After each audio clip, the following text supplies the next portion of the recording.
Yo, what's up, guys? My name is Aaron, and I'm gonna be giving you the setups that you should be using in Call of Duty for S&D, or Search and Destroy. And if you're not using these, then once you start using them, you'll probably see a lot of improvement. But first off, I'm gonna start off with my settings. Depending on the size of your TV or your monitor, whatever you're playing on. I'm playing on 11 right now. I should probably move it back to 9 or 10. But I mean, obviously, the bigger the screen, the more input lag you're gonna have, which means how slow you turn or how slow like the movement is to take effect. Layout for me, I use bumper jumper flipped. I know a lot of people use just normal or stick and move. Stick and move is very popular. I don't want to break my sticks to jump, so I just jump with the L2 button. But yeah, and then I'm able to drop shot. I play claw sometimes, alright. I don't do it often, but I'm usually able to play normally. And I have like a normal dual shot controller. So the aim response curve, mine is usually on dynamic. I would recommend dynamic if you know what you're doing, if you know how to aim and stuff, and you're very used to aiming. If not, then I would go back to standard.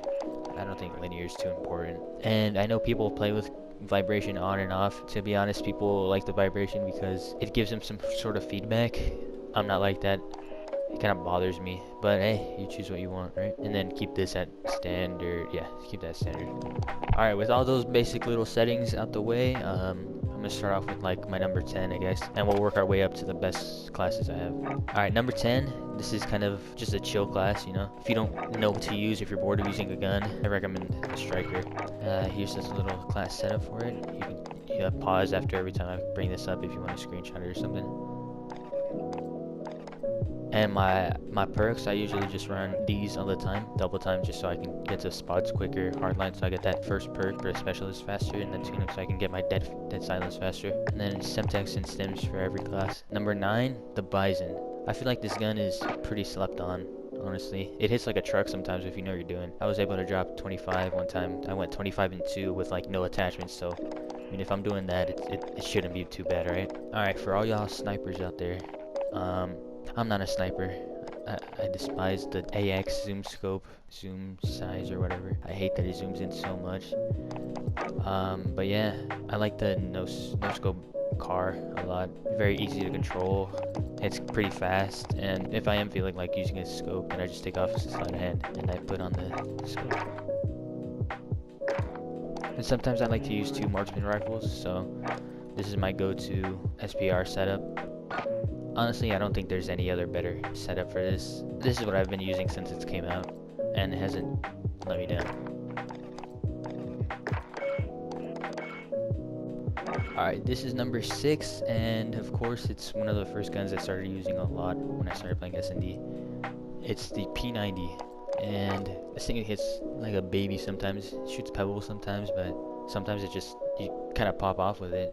You want to run all of this. This is the ADS stock, and you got stippled and stippled underbarrel, just so you can ADS faster. This is more if you want to like long range P90, but of course you can, if you want to just have a sub P90, this is what I'd use. I'd use this setup right here if you wanted a close range P90, like an actual sub that you could just run and gun with. You can run and gun with both, but hey, yeah, whatever. You've probably picked up on the type of guns I use a lot, which is more submachine guns than anything. And for number 5, I have the MP7. This setup is hard to control sometimes on a controller, just because it's got a lot of recoil, and you can really feel that on a controller. But if you really need to, you can probably just go to close quarter stock instead of no stock, and probably go to commando, or even take off the 50 round mag and go to 40. Of course, you can make any adjustments to these if you feel like it. But yeah, this is what I use. Number 4 is the FAL. And this thing is still a monster, but it's still insane. It's like a 1-2 top for the most part if you're using this kind of setups. Sometimes I take out the mono and I put just a reflex because, hey, sometimes I feel like I can't hit anything. But everything else, you know, here, stippled and close quarters or ADS. This is just to be accurate, the mini reflex. The barrel is just for the bullet velocity, because we want to be able to use it like an AR and not like a sub. And then commandos just for that little extra bit of accuracy. I can't count, so this is number 4. Of course it is. I got the MP5, and this is what I use when I'm actually trying to sweat. I think you can use a close quarter stock if you really need to control recoil. Stipple grip, 30 round, Merc 4 grip.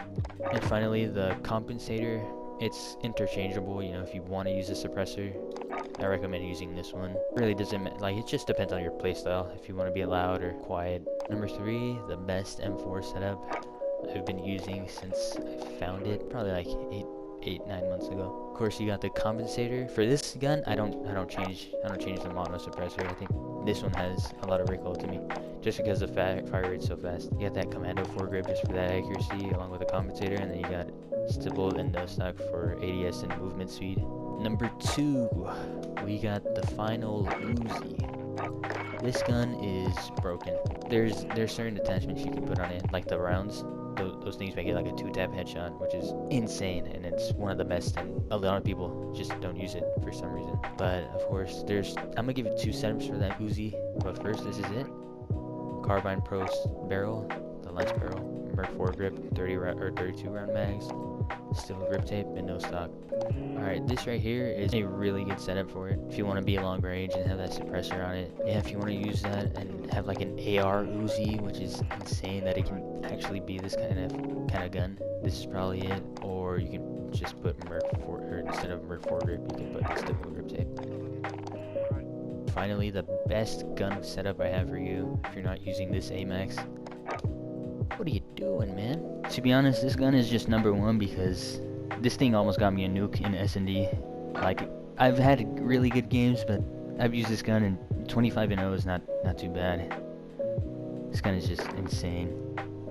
Alright, that was it for the video. You know, there's only 10 spots I could fill. If you guys want to see any more class setups, just let me know. Please hit like, subscribe. I really appreciate it. The setup should be getting a little better in a little bit. I'm about to get a capture card, so the gameplay is gonna be cool, and a PC in a little bit too. So yeah, if you guys hit subscribe, I'd greatly appreciate it. I'm trying to get to 300. I'm trying to get to 1K by my birthday, which is in June. But yeah, we'll see where that goes. Thank you, and enjoy the rest of your day. Peace.